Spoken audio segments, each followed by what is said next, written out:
Assalamualaikum warahmatullahi wabarakatuh. Baik, di sini saya perkenalkan nama saya Lydia Andita dengan NIM 240803016. Nah, di sini saya akan memenuhi tugas video edukatif pembelajaran tematik. Nah, di sini saya storytelling yaitu dengan kisah Bu Guru dan tema lingkungan. Nah, baik, Ibu akan memulai nih. Pernahkah kalian membayangkan bagaimana jika belajar itu tidak dipisah-pisah, tidak dalam jam khusus IPA, jam khusus matematika, bahasa Indonesia, dan sendiri-sendirinya. Nah, tapi semua menyatu dalam satu cerita, satu tema besar seperti menyatukan dengan ciptaan Allah Subhanahu wa taala. Nah, inilah yang disebut dengan pembelajaran tematik. Mari kita simak kisahnya melalui sebuah kelas kecil di sebuah madrasah ibtidaiyah. Nah, baik di sini Ibu akan memasuki hakikat pembelajaran tematik.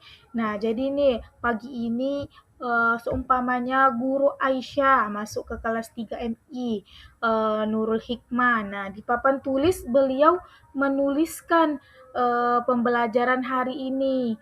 Pembelajaran hari ini beliau menuliskan sebuah kata besar yaitu lingkungan. Nah, anak-anak bertanya nih pada Bu Guru, Ibu, hari ini pelajaran apa? Nah, Ibu itu menjawab, IPA atau bahasa jadi Ibu tuh bertanya, IPA atau bahasa Indonesia?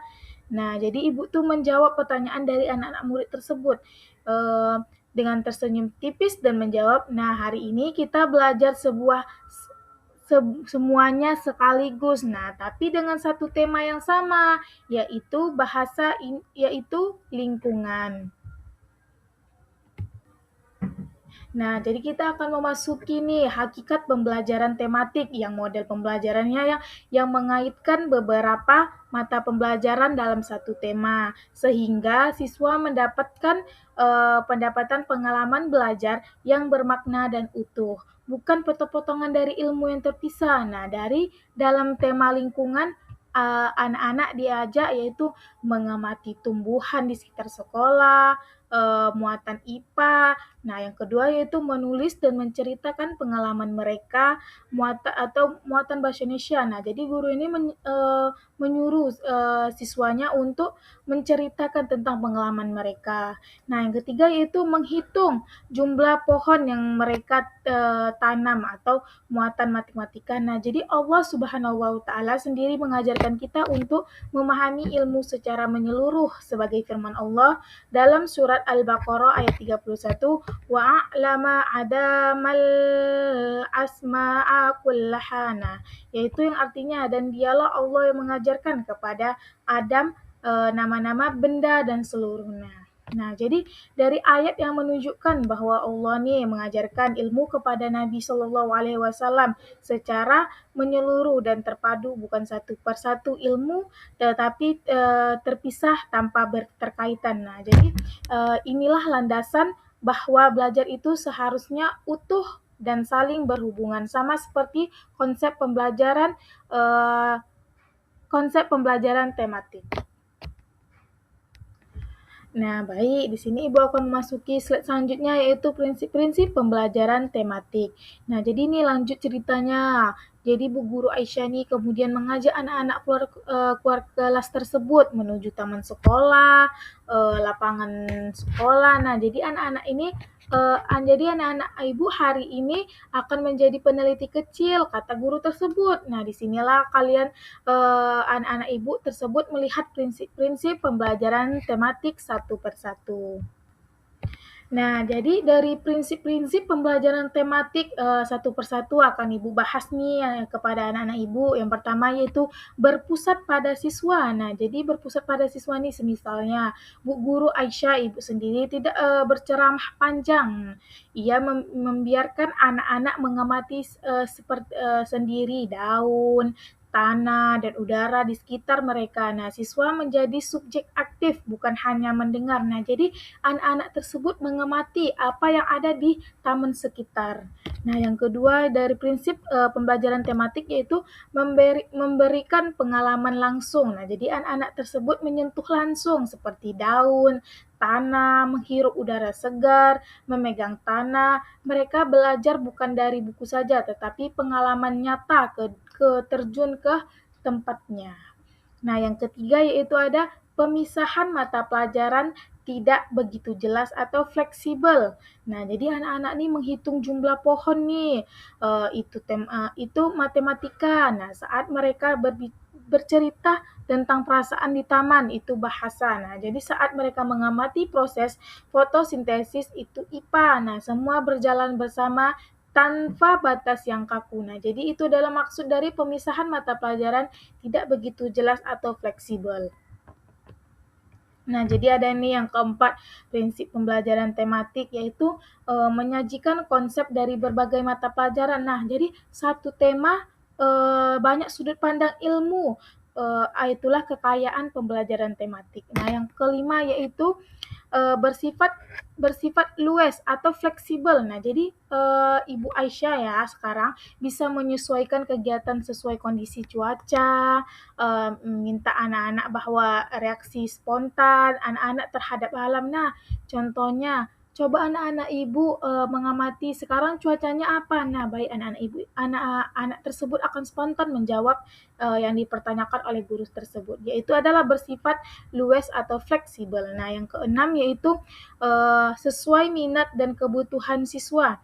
Nah, jadi ada anak nih yang suka menggambar kebutuhan, ada yang suka menghitung, ada yang suka bercerita. Nah, semuanya terrekomendasi dalam satu tema yang sama. Nah, semua disejalan dengan ajaran Islam tentang pentingnya memperhatikan dan merenungi alam semesta sebagai sumber ilmu. Nah, jadi Allah Subhanahu wa taala dalam surat Al-Imran ayat 190 sampai 191 yang berbunyi yaitu Bismillahirrahmanirrahim. Inna fi khalqis samawati wal ardi waqtilafil laili wan nahari laayatil liulil albab. Nah, jadi yang artinya sesungguhnya dalam penciptaan langit dan bumi dan pergantian malam dan siang terdapatlah tanda-tanda kebesaran Allah bagi orang-orang yang berakal.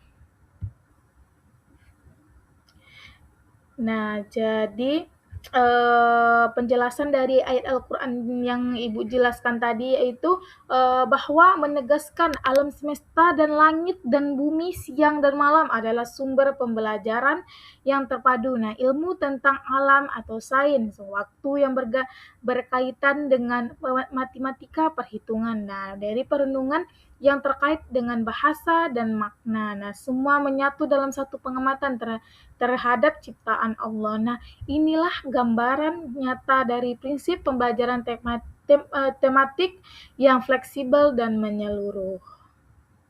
Nah, baik nih, di sini Ibu akan memasuki tahap terakhir nih. Yang terakhir yaitu contoh penerapan di kelas SD atau MI. Nah, di sini Ibu akan mencontohkan. Nah, di akhir kegiatan, Ibu Aisyah mengumpulkan anak-anak kembali di kelas. Nah, sekarang mari kita tuliskan apa yang sudah kita pelajari hari ini. Nah, Ibu Aisyah mengajak anak-anaknya untuk menuliskan apa yang apa yang mereka ikuti kegiatan sebelumnya. Nah, contoh sederhana penerapannya di lingkungan di kelas itu. Nah, jadi IPA, anak-anak IPA. Nanti guru membilang, IPA apa contoh sederhana dalam lingkungannya ya. Anak-anak menulis, anak-anak belajar proses tumbuhan, bernafas, berfotosintesis. Nah, dalam bahasa Indonesia nih. Nah, jadi anak-anak ibu tuh menulis satu paragraf cerita pengalaman mereka di taman yang sebelumnya dia kunjungi. Nah, yang ketiga ada nih matematika. Nah, jadi anak-anak ibu menghitung dan membuat grafik sederhana jumlah pohon yang mereka amati sebelumnya saat di taman. Nah, di sini ada yang terakhir yaitu pendidikan agama Islam. Nah, anak-anak ibu diajak bersyukur atas nikmat alam dan belajar bahwa merawat lingkungan adalah bagian dari iman. Nah, jadi nih Ibu Aisyah menutup pembelajaran dengan mengingatkan hadis Rasulullah SAW pentingnya menjaga alam. Nah, barang siapa yang menanam sebuah pohon lalu ada burung, manusia atau hewan untuk memakan buah dari tumbuhan tersebut, maka hal itu dihitung sebagai sedekah baginya, yaitu hadis riwayat Bukhari.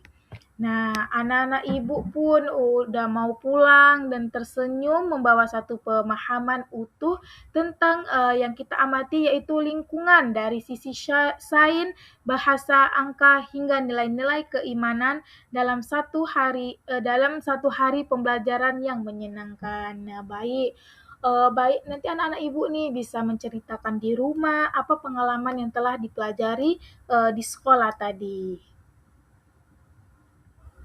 Nah, baik nih, Ibu akan memasuki penutupan. Nah, jadi itulah gambaran sederhana pembelajaran tematik yang kita pelajari pada hari ini.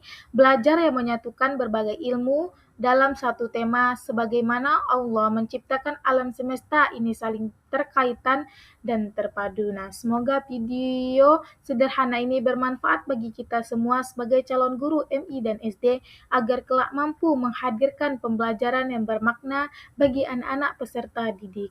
Nah, baik, terima kasih. Cukup sekian dari saya. Wassalamualaikum warahmatullahi wabarakatuh.